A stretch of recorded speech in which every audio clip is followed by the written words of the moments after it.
ये है news reporter network. आप देख रहे हैं न्यूज रिपोर्टर लाइव, सोच आपकी, आवाज हमारी। नमस्कार, आप देख रहे हैं न्यूज रिपोर्टर नेटवर्क और मैं हूं आपके साथ रिया कुमारी।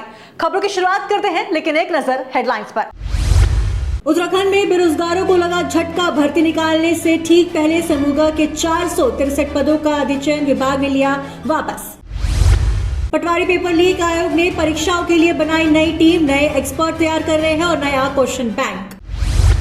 गणतंत्र दिवस 2023 में उत्तराखंड में उत्कृष्ट सेवा के लिए 96 पुलिस कर्मियों को मिलेगा सम्मान, राज्यपाल देंगे पदक। मसूरी में बर्फबारी देखने जा रहे पर्यटकों की कार खाई में गिरी, कई घंटे फंसे रहे 3 युवक।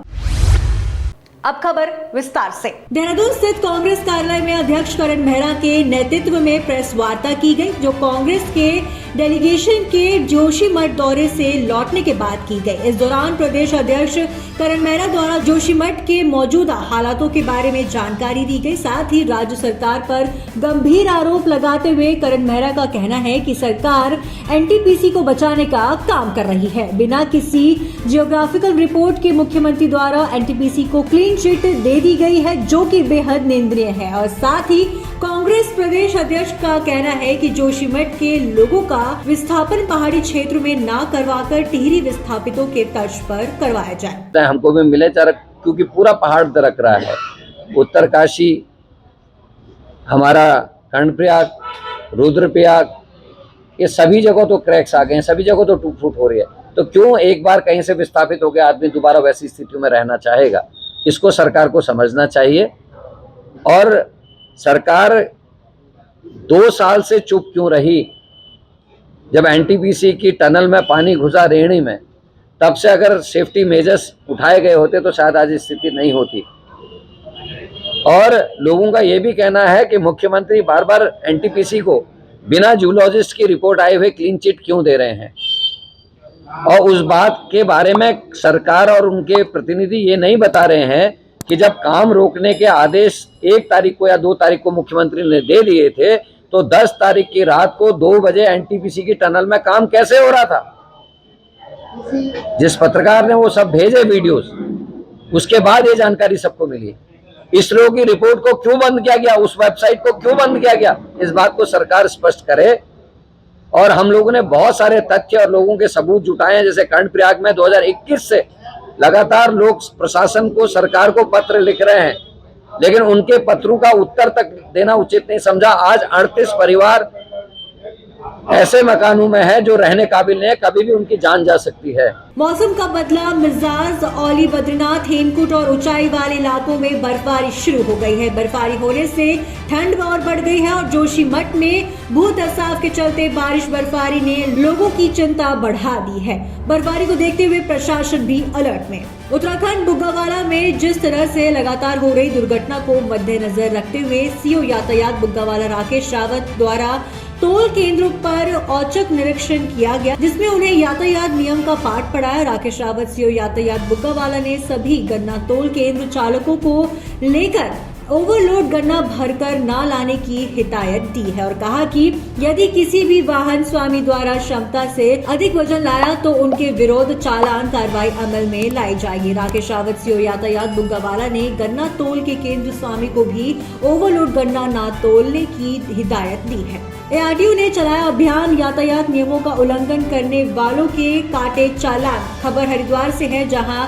एआरटीओ रशीद पंत ने अभियान चलाकर यातायात नियमों का पालन न करने वाले वाहन चालकों के ताबड़तोड़ चालान काटे हैं। उक्त विषय में जानकारी देते हुए एआरटीओ रहीम पंत ने बताया कि पिछले सप्ताह जन जागरूकता के लिए यातायात नियमों का पाठ पढ़ने के लिए 1 सप्ताह का कार्यक्रम आयोजित किया गया था, जिसमें निरंतर लोगों ने जन जागरूकता की गई। उन्होंने जानकारी देते हुए बताया कि जन जागरूकता अभियान के बाद भी कुछ लोग यातायात के नियमों का उल्लंघन कर रहे हैं, जिसके चलते आज बिना हेलमेट वाहन चलाने वाले दुपहिया वाहन चालकों के अभी तक 55 चालान काटे जा चुके हैं। कार्रवाई अभी जारी है और उन्होंने कहा कि दुपहिया वाहनों के साथ साथ ओवरलोडिंग बड़े वाहनों पर भी कार्रवाई की जा रही है। उन्होंने कहा कि हमारा प्रयास है कि लोग यातायात के नियमों का पालन करें और सुरक्षित रहें। कार्रवाई हम लोग कर रहे हैं। जैसे आप देख रहे होंगे, पिछले हफ्ते हमने रोड सेफ्टी वीक मनाया था, पूरा हमने लोगों को जागरूक किया, काफ़ी सारे प्रोग्राम किए, लेकिन उसके बाद भी बहुत सारे जो व्हीकल चला रहे हैं लोग बिना हेलमेट के चला रहे हैं। तो हमारा जो बेसिक कार्रवाई हम लोग कर रहे हैं, विदाउट हेलमेट जो गाड़ियाँ चल रही हैं, विदाउट हेलमेट विदाउट डीएल, उनके खिलाफ कार्रवाई कर रहे हैं। अब तक हम लोग सुबह से 55 चालान कर चुके हैं, जिसमें से 35 चालान केवल विदाउट हेलमेट गाड़ियों के हैं। इसके अलावा ओवरलोडिंग है और ओवरलोडिंग इन पैसेंजर व्हीकल है, अलग अलग ऑफेंसेस में कर रहे हैं। मार्च मतलब वैसे तो कंटिन्यूस चलता ही रहता है, लेकिन इस बीच में हम देख रहे हैं बहुत ज़्यादा हमारे यहाँ एक्सीडेंट बढ़ रहे हैं, तो इसलिए हम इसको थोड़ा कुछ दिनों मतलब आप ये मान के चलिए कि फरवरी मार्च में लगातार चलाएंगे। उत्तराखंड के लोक सेवा आयोग द्वारा कराई गई पटवारी भर्ती प्रकरण में अभी कई लोगों की गिरफ्तारी हो सकती है। एसआईटी ने परीक्षा से एक दिन पहले लीक हुए पेपर हासिल कर परीक्षा देने वाले 31 अभ्यर्थियों को भी चिन्हित कर उनके बयान दर्ज करने शुरू कर दिए हैं।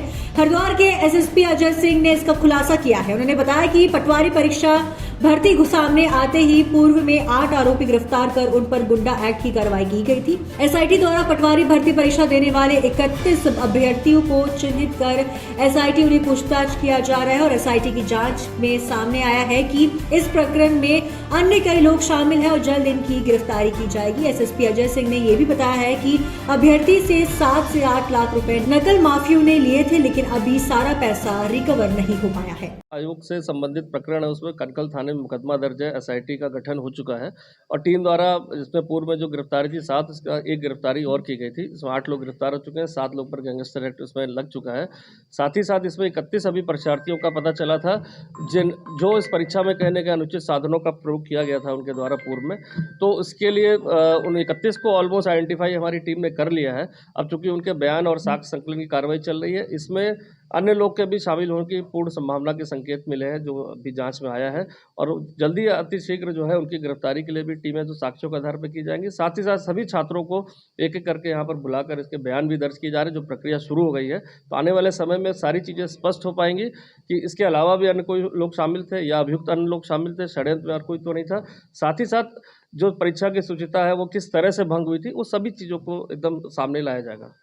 तो भी पैसे की बात आई वो छात्रों से ही स्पष्ट हो पाएगा, क्योंकि इस तरह के जो परीक्षा के मैटर होते हैं उसमें कुछ एडवांस पैसा जाता है और कुछ पैसा परीक्षा के रिजल्ट के बाद दिया जाता है। तो मुझे लगता है कि सारा पैसा तो नहीं मिल पाया था, जिस तरह से 7 से 8 लाख रुपए बात आई थी।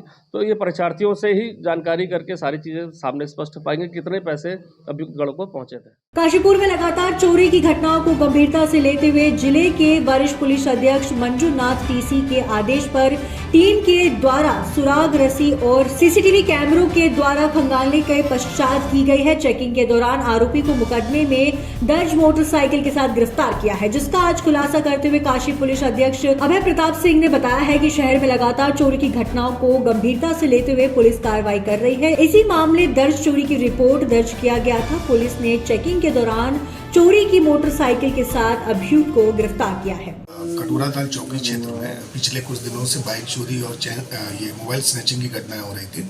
इसके लिए एक टीम का गठन किया गया था, जिसका नेतृत्व नवीन बुधानी चौकी इंचार्ज कटोराताल के द्वारा किया जा रहा था। इस बीच में इनके द्वारा बहुत सारे कैमरे और टेक्निकल सर्विलांस के माध्यम से इन लोगों ने इससे कुछ दिन पहले जो मोबाइल स्नैचर थे उस गैंग का भी पर्दाफाश किया था, जिसमें लगभग 24 मोबाइलें मिली थी। आज उसी क्रम में ये जो बाइक चोर है मोहम्मद अब्बास, जो कि मुरादाबाद क्षेत्र का रहने वाला है, कुछ दिन से यहाँ पे सक्रिय था और इसने बैक टू बैक 2 मोटरसाइकिल चोरी करी थी।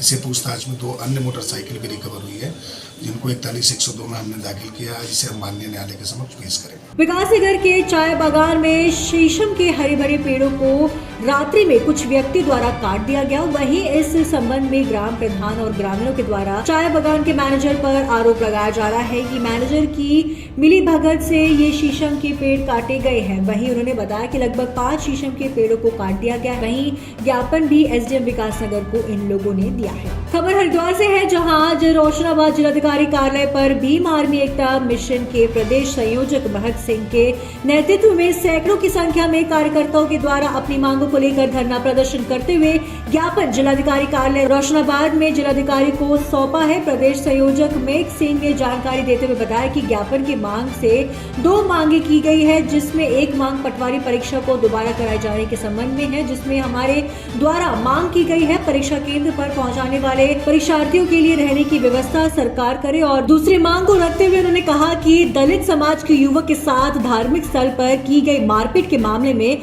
पीड़ित परिवार को आर्थिक सहायता, मुआवजा मिले और दोषियों को सजा मिले। उन्होंने कहा कि आज अपनी मांगों का ज्ञापन जिलाधिकारी को सौंपने के लिए आए हैं, जिससे कि पीड़ित परिवार को न्याय मिल सके। देखिए, आज हम लोग जो है पटवारी लेखपाल और उत्तरकाशी में जो कृत्य हुआ है उसे लेकर हम ज्ञापन देने के लिए आए हैं जिला अधिकारी महोदय को। इनके द्वारा महामहिम राष्ट्रपति महोदय को हमारा ज्ञापन भेजा जाएगा कि जिस प्रकार से पेपर लीक हुआ है और दोबारा परीक्षाएं कराई जा रही हैं, तो हमारी मांग ये है कि ये परीक्षा जो दोबारा कराई जा रही है, इस परीक्षा में जो परीक्षा सेंटर लगते हैं वो सेंटर 50 किलोमीटर दायरे से दूर ना लगे।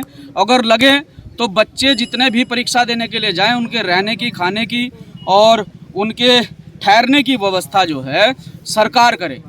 और जिस प्रकार से उत्तरकाशी के अंदर एक जघन्य अपराध हुआ है, मंदिर में प्रवेश करने पर एक दलित समाज के व्यक्ति को तब तक पीटा गया जब तक वो बेहोश नहीं हो गया है। हमारी मांग ये है कि पीड़ित परिवार को 20 लाख रुपए मुआवजा और दोषियों को, अब तक 5 लोग जेल भेजे हैं, जितने भी उसमें दोषी हैं सबको जेल भेजा जाए। और उसमें एक धारा अब तक नहीं बढ़ाई गई है, 307 धारा उसमें बढ़ाई जाए। तो आज के इस खबर में बस इतना ही। देखते रहिए न्यूज रिपोर्टर लाइव। धन्यवाद।